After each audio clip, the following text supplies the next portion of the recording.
The reality is that there are fundamental differences and inevitable imperatives and irreversible paradoxes between basically the philosophies as well as the political ideologies of freedom, independence, liberty, because not only are they human beings' natural rights that comes from their and our humanity, we automatically deserve all that, but also they are constantly regulated by the constitution and also basically either increased or decreased in their intensity as well as in their prevailing from the kind of government that comes into power or that rules for decades as stretch in one or another. Now we have got the one party democracy in power, and it obviously absolutely has no desire whatsoever of leaving its position behind, which is quite dangerous anyways, because when we have no opposition, when everyone is locked up, when everyone is systematically suppressed and destroyed, then that means that democracy is going to be here forever, and it will slowly descend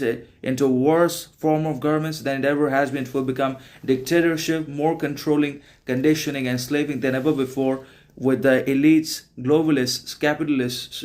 It will continue to work to transform the whole country into a factory, into a machine, into an imperative whereby all the citizens will be converted into workers and laborers to enrich the politicians as well as the elites that fund the government in one or another. So no government, no ideology can ever be considered to be absolutely unconditionally untouchable, good, authentic, productive, healthy, positive for anyone or anything in the world, depending upon the changing times and also considering the people's or citizens' changing needs, desires, demands that have to be fulfilled. The governments have to change, or at least the people inside of the government have to be switched. And when the government refuses to change, when the government becomes static and finite, relative, contingent, then it starts basically using all of its power to hold on to its position, because it is losing its power. Power is fading away from its grips.